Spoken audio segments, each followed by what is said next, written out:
At Lagos Television, it's all about storytelling.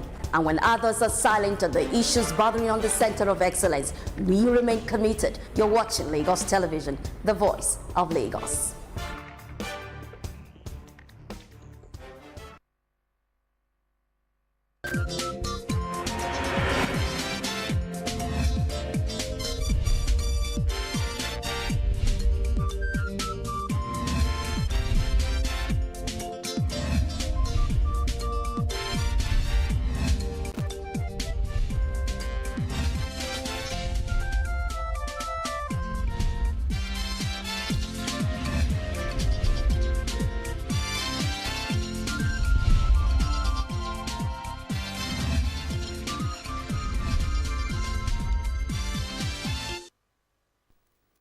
We are glad to have you join us on the news at noon on Lagos Television. I am Aminat Elegushi. A federal high court in Abuja has struck out the suit against the persons charged over the nationwide End Bad Governance protest. The trial judge, Justice Obiara Ugwatu, struck out the suit following an application by the council to the Attorney General of the Federation to take over and discontinue the suit. The Attorney General of the Federation, Lateef Fagbemi, who was represented by the Director of Public Prosecution of the Federation, Muhammad Abubakar, had the proceedings announced the exercise of his power of Section 174 of the 1999 Constitution to take over the case from the Inspector General of Police. After granting the request by Justice Ogwatu, the AGF proceeded to request the invocation of the same section of the Constitution to discontinue the trial of the 119 accused persons. Following no objections to the request from the various lawyers representing the accused, Justice Ogwatu granted the request and struck out the charges. Meanwhile, President Bola Ahmed Tinubu had earlier ordered the Attorney General of the Federation to carry out the immediate release of all minors who were recently arrested and charged to court by the Nigerian police. Minister of Information and National Orientation, Mohammed Idris, who disclosed this while addressing the State House correspondents in Abuja, says the directive is without any prejudice to what the legal processes against the minors could be.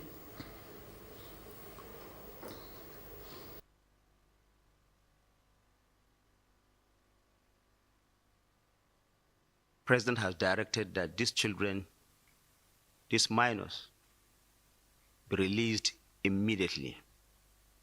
This is, of course, without prejudice to whatever legal processes there are. Of course, if you look at this issue, there is the legal side of it, but there is also the human angle, the humanitarian side of it. Mr. President has directed that whatever the circumstances are, let the minors be released. They can, of course, continue whatever process there are, if indeed there are, as stipulated by our laws. But the minors. Idris noted that President Tinubu also directed the Ministry of Humanitarian Affairs to immediately see to the welfare of the minors and ensure their reunion with their families. Meanwhile, a committee has been put in place to investigate the officers who were involved in the arrest, detention, and arraignment of the minors, and anyone found culpable will be made to face the necessary disciplinary actions. A total of 76 people, including 30 children, were arraigned on Friday in charge with 10 felony counts, including treason, destruction of property, public disturbance, and mutiny. The Inspector General of Police, Kaudi Egbetokun, has summoned senior officers, including all DCs, CID, and Head of Investigation Unit, over the treatment of younger protesters identified to be minors while they were in police detention. The development comes following a nationwide outrage over the arraignment of the minors at the Federal High Court on Friday. The protesters who were charged with treason looked malnourished when they appeared in court 3 months after they were arrested during the August hunger protest. A statement released by the Force Public Relations Officer ACP Olumuyiwa Adejobi in Abuja said Egbetokun has ordered a thorough investigation into how the miners were treated. The police PRO also said the report of the investigation has been delivered to the IGP, who is currently away in Glasgow, where is currently participating in the Interpol General Assembly. The Nigerian Police Force reaffirmed its commitment to upholding legal frameworks, ensuring fairness and accountability, especially for the vulnerable groups. In other news, the federal government has terminated the 740 billion naira contract for the rehabilitation of the Abuja-Kaduna dual carriageway with Julius Berger over non-performance.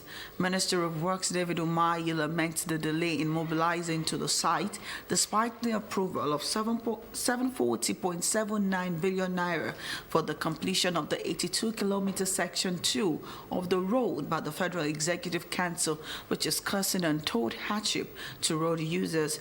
Director Press and Public Relations, Federal Ministry of Works Mohammed Ahmed, adds that the contract was terminated after the notice of termination to the company for the completion of the project elapsed on Monday.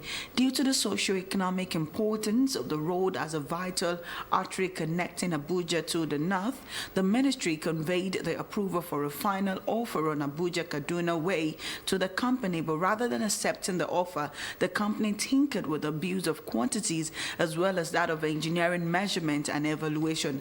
The contract was subsequently terminated based on time explosion and non-performance.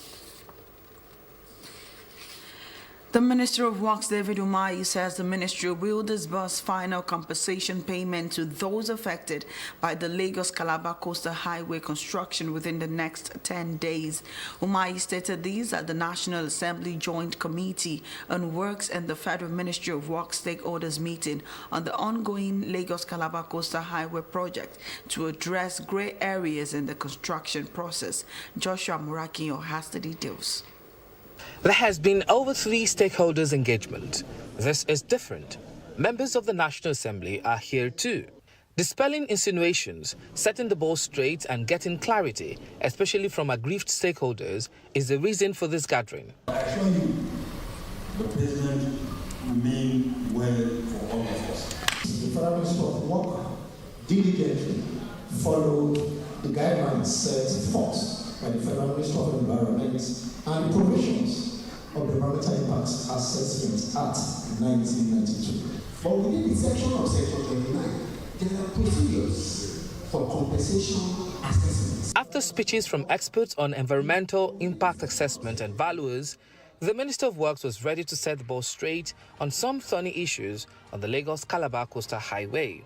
Mr. President directed that we should share the corridor, to 6 lanes, and also reduce the carriageway of the train track from 25 to 20. And that has given a lot of relief to a lot of our brothers and sisters within the corridor. And in his own, engagement, with the people God gave him the assignment to cover, it's not saying who is right and who is wrong. The question and answer segment that started orderly later snowballed into emotional outburst, which is foreseeable considering the proposed demolition of the properties along the corridor. What was taken from him, that is not the intent of this beautiful work we are doing. That is two African temple. It's in Mopo Onibeju, Lekki, not Okwaja. That is what I have been trying to bring. Send this place from here to this place. It was never said. There was nothing I didn't do. I can come and show you. Please bear with me and know that we have nothing to benefit or to hide. But if you say that it's been done for personal interest, please, you know what to do. But the important thing is that whoever is affected should be duly compensated. And from 8 billion to 18 billion, it shows that the federal government, the executive arm of government, is flexible. I'm hoping the 18 billion will go to 20 billion, or whatever it takes to make Nigerians happy. For our stakeholders that are seated down here, let me just put it across that the ministry channels of communication is still wide open. And I don't want us to trivialize this our engagement here today. Now, after the comprehensive and intense engagement of critical stakeholders on the grey areas or conflicting areas of the Lagos-Calabar-Coastal Highway, especially the realignment of the Section 1 of the Coastal Highway, it is expected that stakeholders will understand better the workings and, of course, have their buy-in as the project expands to Section 2. Joshua Murakio, LTV News, Lagos. The investigative committee set up by the federal government stated that the incantation of some officials of the Athletics Federation of Nigeria were responsible for Favour Ofili's non-registration for the women's 100-meter race at the Paris Olympic. Committee Chairman Mumini Alao stated that the omission of Ofili's name was also a result of the Secretary General of the AFN, Rita Mosinde's negligence in her duty to communicate to the Ministry of Sports Development and the Nigeria Olympic Committee information about Ofili's event status in a reliable and timely manner. The committee also faulted AFN Technical Director Samuel Onikeko, who it said demonstrated poor judgment by failing to act on a hint of Ofili non-registration for 100-meter event, adding that the situation may have been saved had Onikeko reported or acted on the information. The report recommended that the officials be penalized by appropriate authorities and that the AFN should pay the sum of 8 million naira to Ofili for the disappointment and depression that she suffered on the account of her omission. Added to the failure to secure any medals were the controversies, including the exclusion of Ofili from women's 100-meter race and the revelation by Ese Okperaye that she had not borrowed a track bike from the German team to compete. Nigeria failed to win any medals at the end of the 2024 Paris Olympic, held between the 26th of July and the 11th of August 2024. And on the foreign scene, it is the election day in the United States, with former President Donald Trump and incumbent Vice President Kamala Harris vying to become the next president. Millions of eligible voters have commenced voting as polls open at 5 a.m. ET, that's 11 a.m. Nigerian time. Democratic candidate Kamala Harris and Republican Donald Trump are going head-to-head in a race that remains too close to call. Harris has advocated for abortion rights and pledged to lower food and housing costs for working families, and while Trump has vowed to seal the border and has proposed tax cuts worth trillions.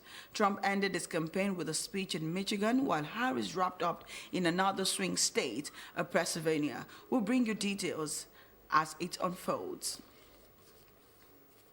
For more news, connect with Lagos Television on these social media platforms.